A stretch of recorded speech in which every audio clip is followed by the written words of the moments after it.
Bonjour, j'espère que vous allez bien. Donc, aujourd'hui, nous allons parler des tests d'hypothèses. Donc, le dernier tutoriel, on avait parlé des tests d'hypothèses sur deux populations indépendantes et on a supposé que les variances étaient inégales et voilà. Donc, on ne connaissait pas les variances, c'était inconnu et aussi inégal. Donc, cette fois-ci, on va faire le test d'hypothèse sur deux populations indépendantes toujours. Mais le cas où on suppose que les variances sont, comment on l'appelle, égales.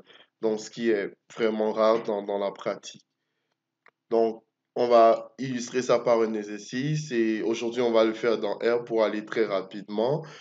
Euh, une machine à café doit être reprogrammée afin d'augmenter d'au moins une once la quantité de café versée dans les tasses. La variance est supposée constante avant et après l'ajustement.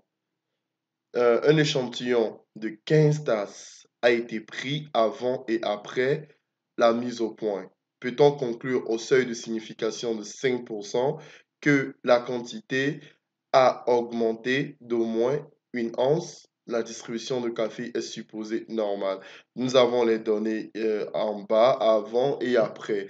Donc ici, c'est vrai que lorsqu'on fait des tests, et souvent dans les cas où c'est avant et après, on se dit directement qu'il s'agit d'une population.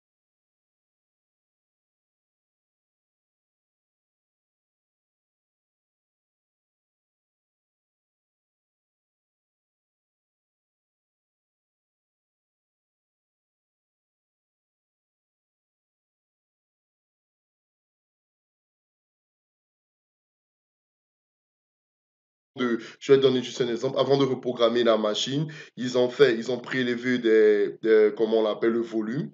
Donc, ils ont prélevé la quantité, ils l'ont enregistré, c'est ça qui est avant. Et ils ont fait la mise au point, ils ont reprogrammé la machine, ils ont fait l'ajustement. Et après, ils ont aussi pris comment on l'appelle. Donc, c'est vraiment ça. Donc, ici, il s'agit vraiment de deux populations indépendantes. Vraiment, il faut faire la différence, c'est très important pour ne pas fausser le test. Et des fois aussi, c'est pas comme beaucoup de différences là, mais c'est très important. Donc, nous allons, sans plus tarder, je vais ouvrir mon RStudio. Ok, ça tourne, ça tourne, ça tourne, ça tourne. Donc, ok, ça tourne parfait. Donc, ça, c'est ce qu'on a fait la dernière fois. Je peux faire comme ça. Ok, excellent. Je vais faire quelque chose comme ça. Ok, parfait. Donc, heureusement, l'exercice, faire, je vais juste faire un copie, coller, la copie coller ici. Voilà. Donc, c'est ça. Donc, c'est ça avant, après, si vous voyez un peu.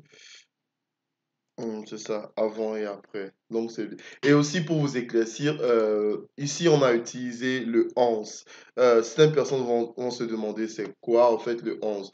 Le 11, c'est vraiment comme une ancienne unité de masse qui est encore utilisée dans certains pays. Donc, généralement, cette valeur est comprise, je pense, entre 24 quelque chose et 33 grammes. Donc, l'on dit l'once liquide. Et le symbole, c'est ça qui est OZ en fait. Donc, c'est une unité en fait de volume. Donc, c'est vraiment important. Si vous voulez plus de détails, vous pouvez aller sur Google et vous allez voir les détails qu'il faut. Donc, ici, vraiment, on dit une café de afin d'augmenter au moins une once. Donc, on va poser l'hypothèse nulle. Je sais pas, mon clavier, ok. L'hypothèse nulle ici, on va faire après, euh, moins avant, inférieur ou égal à 1, c'est 11. Et ensuite, l'hypothèse alternative, ça sera après, moins avant, supérieur à 1. Donc, c'est vraiment ce que nous allons faire.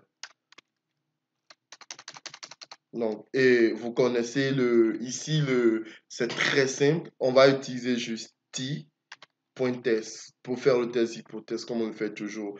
Donc, ici, c'est après. On va le mettre après. Avant. Ok, je n'ai pas exécuté, donc je vais l'exécuter pour pouvoir le détecter vite. Ok, c'est parfait. Donc, avant et après. Et ici, si vous regardez un peu, vous lisez un peu, on dit une quantité doit être programmée afin d'augmenter au moins. Donc, la variance est supposée. Donc, peut-on conclure au seuil de signification de 5% que la quantité a augmenté d'au moins une once. Donc, on fait après moins avant, qui doit être comme super, donc alternative ici. C'est ce qu'on veut démonter, c'est greater. Donc, qui est l'hypothèse alternative, Twitter.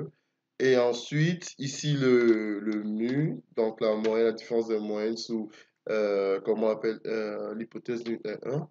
Et ensuite, ce qui est vraiment important, la dernière fois, on n'avait pas utilisé l'argument.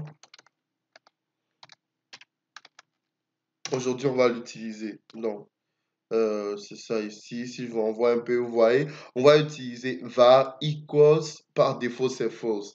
Et comme on l'avait dit la dernière fois, var equal, ça nous indique si on le met à true. Donc, ça veut dire que les variances sont, comment on l'appelle, égales ici dans ce cas. Donc, on va exécuter et on a le résultat.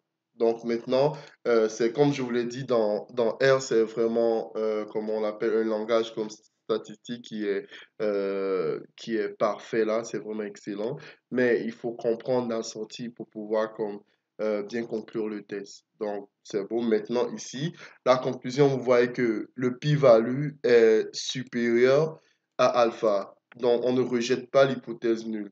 Tout simplement, la conclusion, c'est que on ne peut pas conclure que la différence entre la quantité après et avant est plus grand que 1,11 au seuil critique de 5%. Donc, vraiment, c'est ça la conclusion. Parce que ici, on n'a pas pu rejeter l'hypothèse nulle. Donc, on ne pourrait pas dire que on rejette l'hypothèse nulle. Et par conséquent, on ne peut pas conclure cette différence-là, qu'il y a cette différence significative. Donc, c'est vraiment ça. Et donc, ici, vous allez voir, donc tout simple, donc parfait. Non, c'est ça. Donc, vraiment, c'est ça. Et souvent, il est très rare que comme je vous l'ai dit au début, il est très rare que les variances des populations soient connues. Et de plus aussi, il est comme également très rare que les variances des populations soient supposées égales. C'est très important. En pratique, le cas où les variances sont égales, il y en a bien évidemment, c'est surtout remarqué dans le contrôle de qualité. C'est ça et de matériel produit par des machines. Donc, en ce moment, la variation demeure très stable, donc on peut dire constante, mais voilà, très stable. Et dans la plupart des cas, les variances sont inconnues, les variances sont inégales et inconnues. Donc, le test de Welch est utilisé. Je ne sais pas ici, il n'a pas mis le nom du test, mais c'est vraiment ça. Donc, c'est parfait, même si juste pour aussi une remarque, donc même si les variances sont égales, le test de Welch est très fiable. C'est vraiment important. C'est vraiment un test qui est très, très fiable.